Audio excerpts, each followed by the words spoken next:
Hello.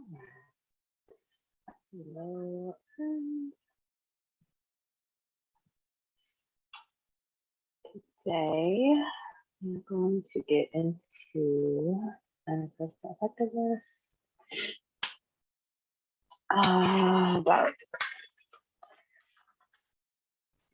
We're on page 149. Last time we talked about finding friends, finding relationships, and ending relationships that you don't want. And today we're going to talk about dialectics, validation, and positive behavior change. So that's a little bit just some thick stuff. So we'll see what we get through. So all of this stuff is a little bit more abstract and philosophical, whereas some of the other skills are more concrete and practical.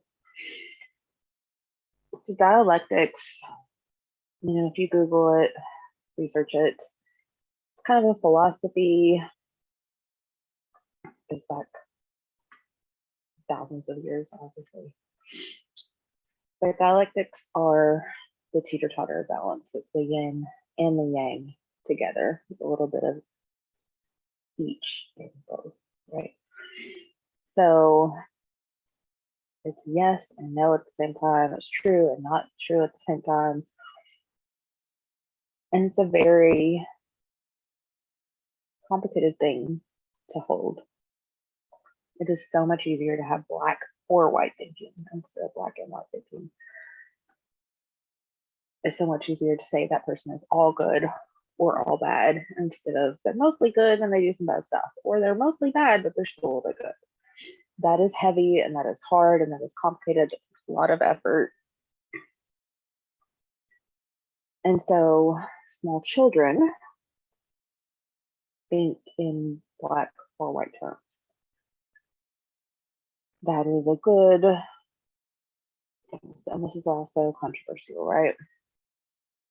You teach your kids, police officers are good guys. Go to them if you're in trouble. True, mostly. Not necessarily always, right? We know this, unfortunately.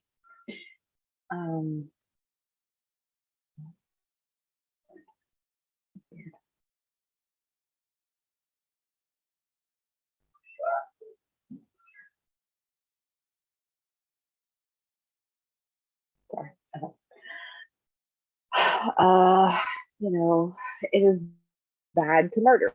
We don't kill people. Murder is bad unless you're being held hostage and you have to escape in self-defense, right?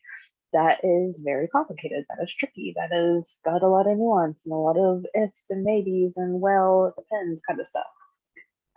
So we just tell kids good is good, is bad.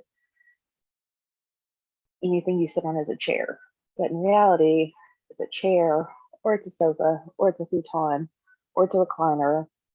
And there's so many more delicate, intricate, complicated things to life in general that we really need to notice and appreciate and acknowledge the subtlety and a little bit of that and this. I don't know if there are extremes, right? If people say the world is black and white, I don't know what an example of that would be. Even if you think of the worst world figures ever, they probably love their mom, maybe they were sweet to puppies. And then you get into religion, whether there is pure evil and pure good, it's very complicated. This is what we're talking about today, dialectics. A little bit of this and the that, the two at the same time, the both and instead of either or. The reason that is helpful and important is we know that the middle path is the healthy one. The balanced path is the healthy one. And so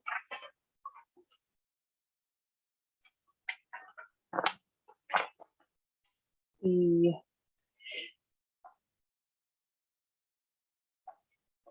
page 150, dialectics. They remind you the universe is filled with opposing sides and opposing forces. There's always more than one way to see a situation. There's always more than one way to solve a problem. Two things that seem like opposites can be true. I love my partner and they have bad habits. You know, it's easier to say, oh, they have a bad habit, hate them, they're gone, cut them out forever. That's easiest, and maybe that's a good idea, but that's not the middle path.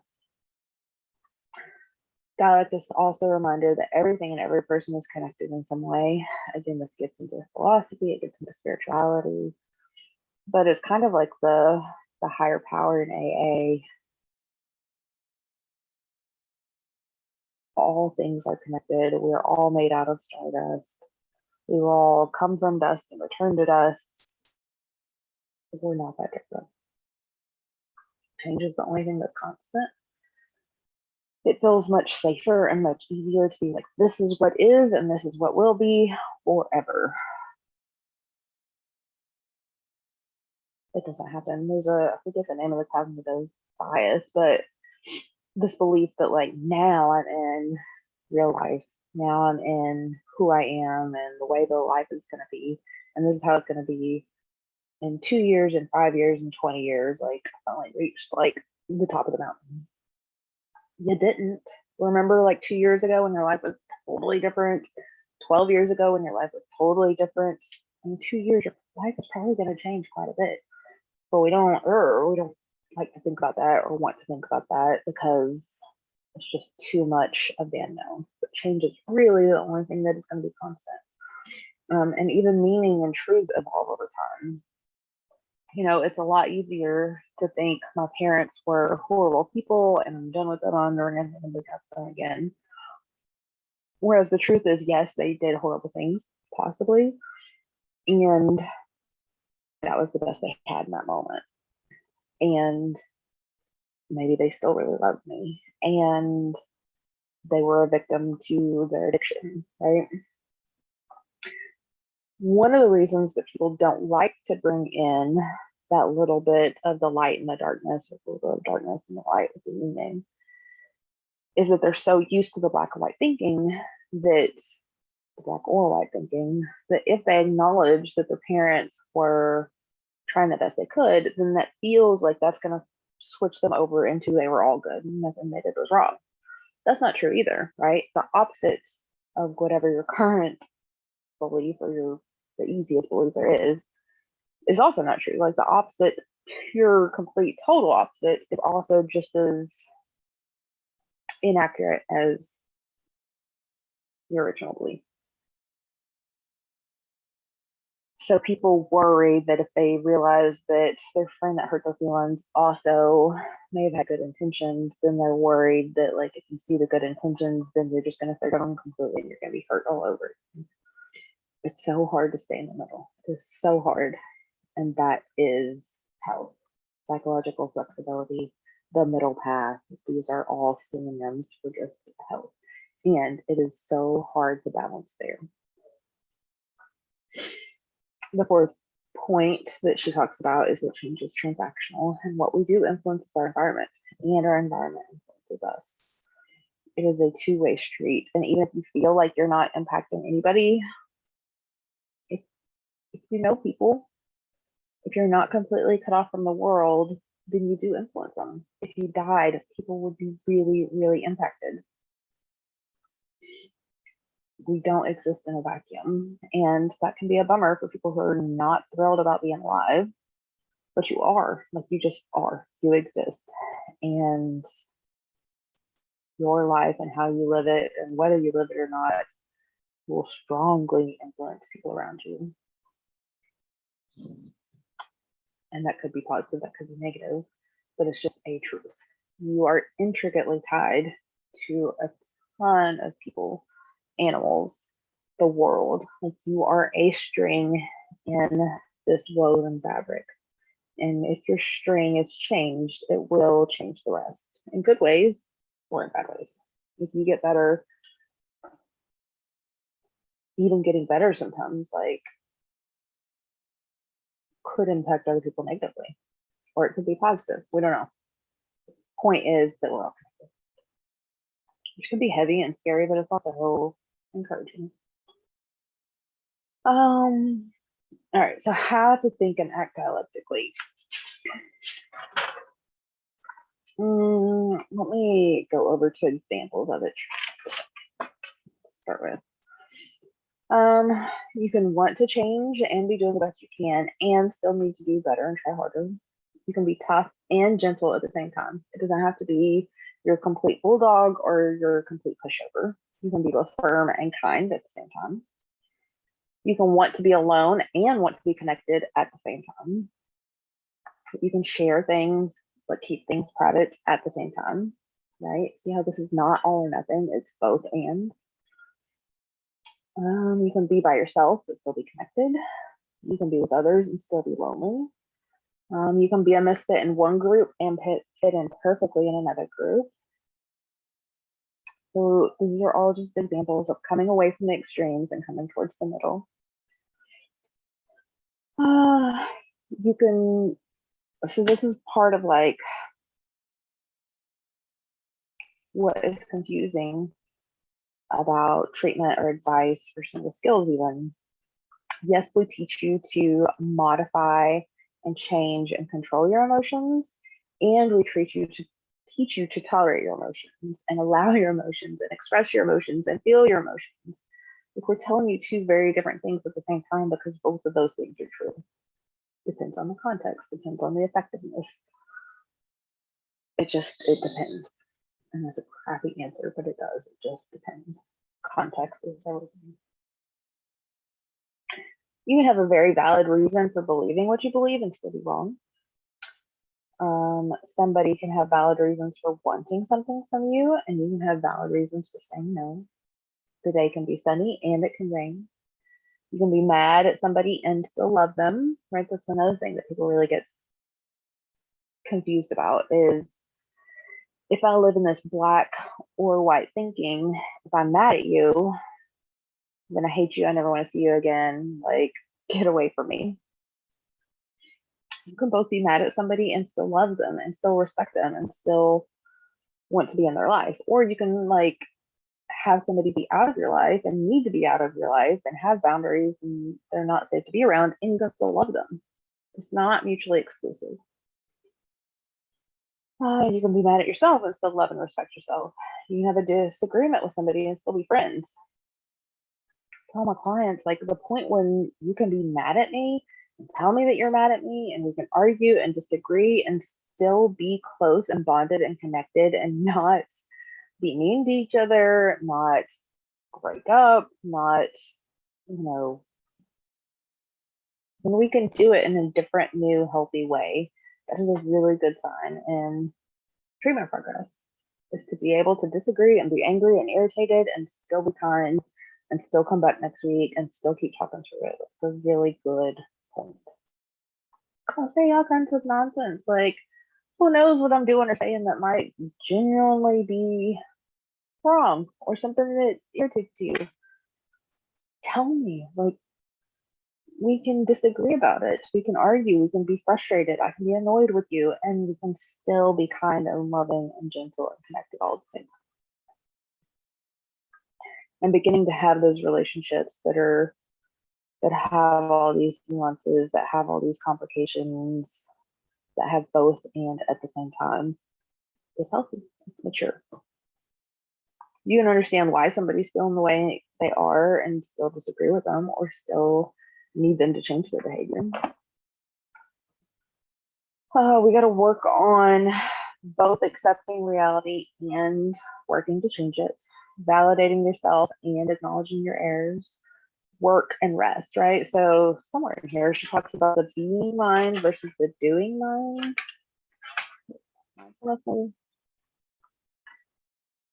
In Western society, bless us, but we are so focused on doing more, intense, power, growth, development, intrigue, excitement, push, push, push, push, push, do.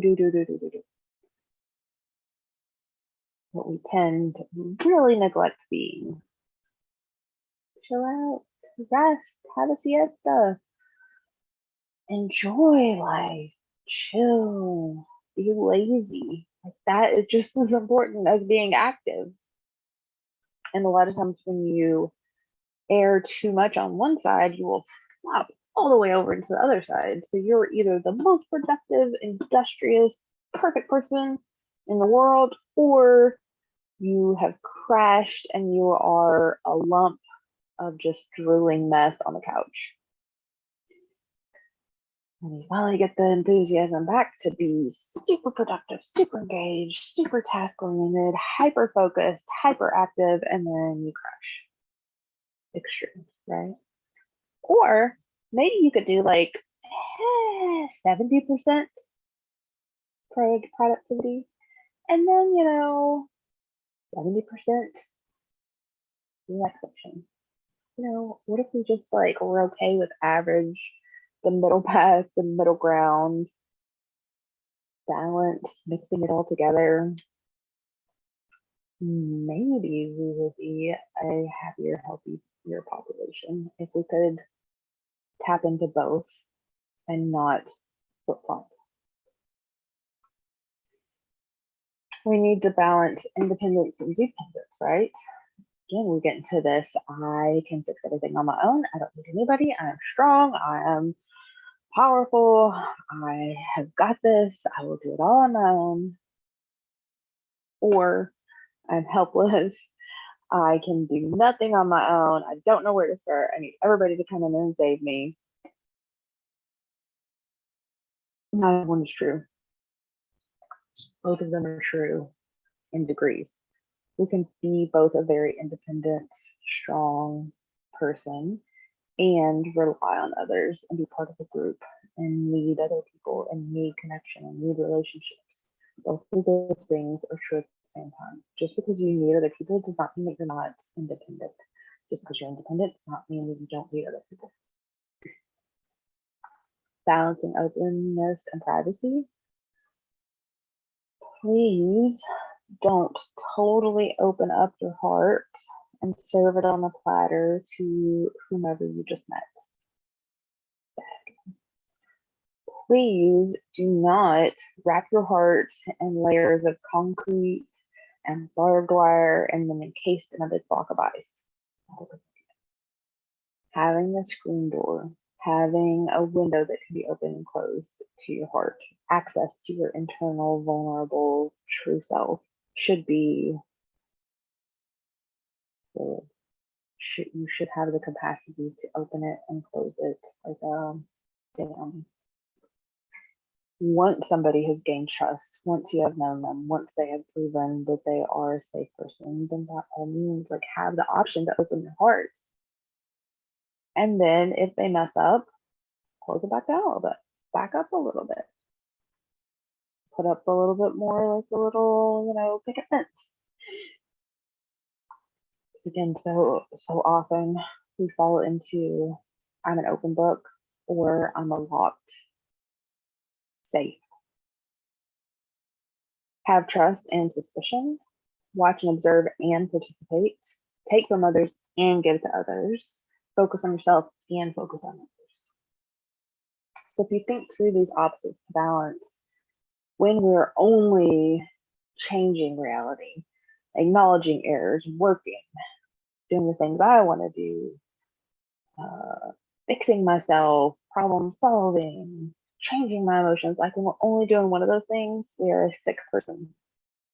When we are only focusing on others, just accepting things how they are, only resting, only allowing emotions, only having independence, only having openness, only having trust, we're also an unwell person. You need pieces of each to be balanced. And that is so hard. It takes practice, it takes skill, it takes trial and error. And possible. So really just look at yourself and watch yourself and go through here and check off like, ooh, that's not my strong suit. Oh, I could use a little assistance in that arena. Ooh, I focus too much on pushing and changing and growing and not enough on accepting and resting and relaxing. Just notice where you fall into this all or nothing thinking. Is the first step to changing it.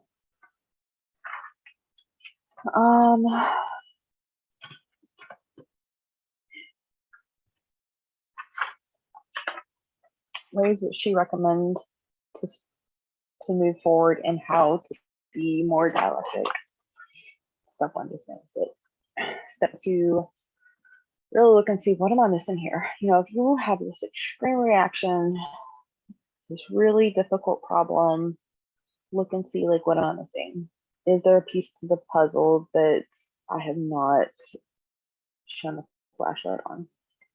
Am I not considering how this might be true in a different context? Letting go of extremes, changing either or to both and. Like in DBT, you use and a lot. There's like memes and TikTok jokes about like, and really frustrated with you, and I still respect you. It's gonna be hard, and you can do it, right? And is so important. Let go of like always, never, you know, those extreme words. Validate both sides. Make lemonade out of lemons, right? An awful situation can still have a piece of good out of it. You know, this horrific pandemic has maybe helped us all slow down, or maybe helped us all focus on our health, or maybe brought us closer to our family, or maybe helped us realize who we might not agree so much with. There is a little shining sparkle in all things. And just because we focus on that lemonade doesn't mean that we're neglecting the lemons, right? Again, that's why some people have like, well, how can you like, that's invalidating if you're noticing the good parts of it.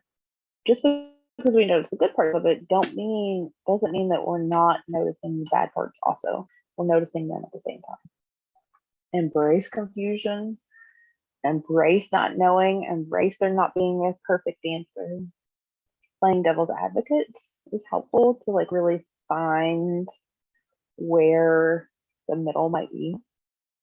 Using metaphors and storytelling to get out of this stuck, there's a right way and a wrong way.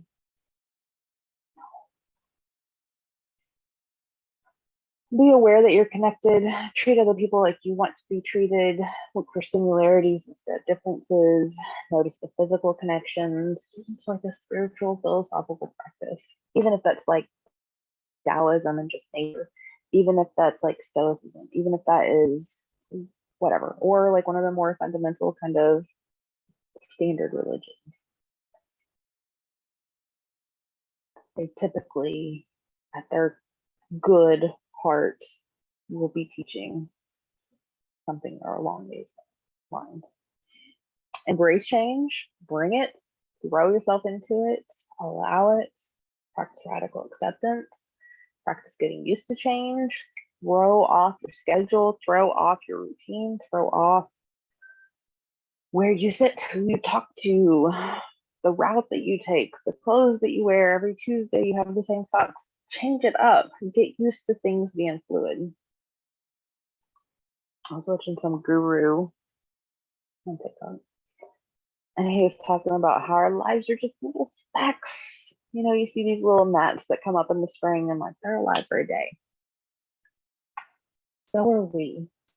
To the river, we are just these little gnats. You know, to the 200-year-old oak tree, our little life is just, to the goodness, like the million-year-old fossil, like to the long history of the earth and the universe and everything else that's out there. We're just these two little, our life is a blip, boop, boop, little blips. Take it easy, you know, it's not serious, you're not doing it wrong. Like, it's just, life is hard. It is hard to exist. And acknowledging that being a human is hard makes it so much easier. I don't trust any spiritual guru that's not like jolly and like sees this for like the silliness that it is. Find the humor and like how stressed out we are over not getting the red car and the blue car instead. You know, like, oh, I'm so annoyed that my internet bill keeps charging me for this thing that I don't have. Like, it's all pretty silly. It's all tiny, tiny little milliseconds. And that's where you're putting your life energy. That's where you're putting your heart. That's where you're putting your attention. That's what is giving you a stroke. And then the fourth thing is change is transactional. Remember that you affect your environment and your environment affects you. Pay attention to how you affect others. I used to do this, like I've said, like I've always been a very like introverted person, kind of my head is in the clouds, like absent-minded professor, kind of just like out my own little world. So like if I was in college or in high school or like jobs that I would be walking through the hallway in my own little world. And a lot of times if I'm lost in thought, I have like a, you know, like I'm really trying to figure something out. I'll look like this. Kind of also looks like I hate your guts. But I don't realize this, right? Like I'm not checking my face. I'm just like thinking and looking at people while I'm thinking so I don't run into them. And they think that I hate them. And I don't even realize that they exist other than I don't want to run into you. And so it took me a long time to like check my face, smile at people, make eye contact, don't look like I want to stab you at all times. Because I didn't realize like they see me. I'm not invisible. They think that I have an opinion of them. I don't because I'm in my own little world. But they don't know that. Like the look on my face looks as though I want to stab them in the face often. And so I've had to really like, don't be a jerk. Have a nice look on your face when you're in public. Try not to stare daggers at people. You influence your environment, even when you're not even meaning to. Let go of blame. Remind yourself that all things, including all behaviors, are caused. Again, like this is just laying the foundation of the philosophy of what everything that we have done in this book is built off of. And these are all fingers pointing to the moon. They're not the moon itself. It is very hard to put all this stuff into words. That's why stories and metaphors are so helpful, because you can tell a story about it and you have a metaphor about it that gets the idea across, but you can't just say, this is this. It's not that simple. It's not that clear. It's like trying to describe the color purple to somebody who's blind. Where do you even start? It's soft, it's rich, it's deep, it's pretty, you can't put words onto the experience of the visualization of color. You just kind of point towards it, sort of ish. But even those words aren't always true. Like there's ugly purple, there's vivid purple, there's dull purple, you know? And so our human language and our human minds have limits. And it is frustrating that there is not a 2 + 2 = 4 simple, direct, always true equation. But it is not. Art is so important. Stories are so important. Archetypes are important. Philosophies are important. It's the best we got. And eventually it does work. Eventually it does sink in. Eventually it does make sense. If you're struggling with it, you'll get to them. Okay. On page 155, talking about more specifically validation, which we went over in the give skill. I don't think we need to go over that again. There are 6 levels of validation, just paying attention, reflecting back, reading mind, and guessing what they would be thinking, noticing how what they're thinking makes sense, and then showing how you too have been a human who has also experienced something that is similar.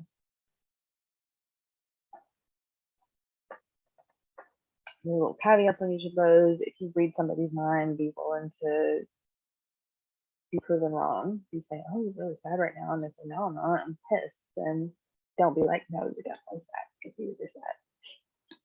Truth, not validating. With the equality, don't be like, oh yeah, my grandma died too, and I was really sad, and then start talking about yourself. It's not validating, that's invalidating, that is stealing somebody's story. Show equality, and then throw it back with the question. Okay.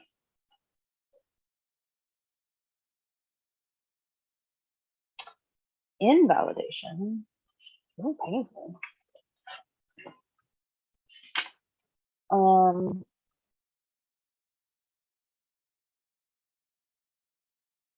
Invalidation happens when you feel ignored. You're being misunderstood, you're being misread, you're being misinterpreted.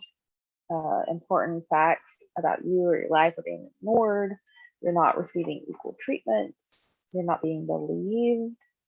Your private life experiences are being denied or trivialized. That is all very invalidating. So painful.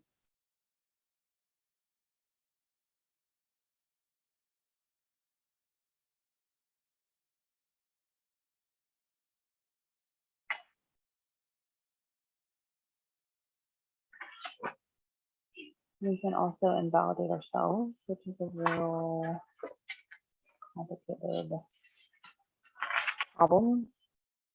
I say we can invalidate ourselves. We do. We all have that inner critic. We all have that voice of whomever invalidated us in our childhood and planted into our brain. We all have those dirty, bad, awful habits that are just trying to keep ourselves safe, just trying to keep you on the straight and narrow, just trying to keep you so that you're likable, just trying so whatever. Self-invalidation can be so destructive. And giving in to every whim and urge and instincts and desire and never like questioning yourself, never correcting yourself, never limiting yourself is also just as bad, right? There's a dialectic. Like, no, we don't want to be too invalidating, but we also don't want to be so validating that we never check ourselves and we never question ourselves and we never contain ourselves. Somewhere in the middle. Don't be a jerk to yourself, but also don't be so lenient that you become like narcissistic or overbearing or contemptuous or always right or never growing, never changing, never questioning whether you're making the right choices or not. This is unhelpful as invalidation. Okay. On that note, I'm going to end it today because next time we're going to get into behavior change, which is very like dense. So helpful, so important. We're just animals. We can think of ourselves as just animals. If you are doing a bad habit, it is unfortunately as simple as thinking about what the reinforcers are and what would be a punishing thing in behavioral terms, what would decrease that behavior, what will increase that behavior. Like, it can be that simple. It kind of feels invalidating to think that it's that simple because some things are so monumental and hard to change, but we really can break a lot. We're just animals and it's just behavior. Even thoughts and emotions can be seen as behavior. So next time we will get into reinforcers, shaping, punishers, alternative behaviors, clicker training, all that goes together. Okay.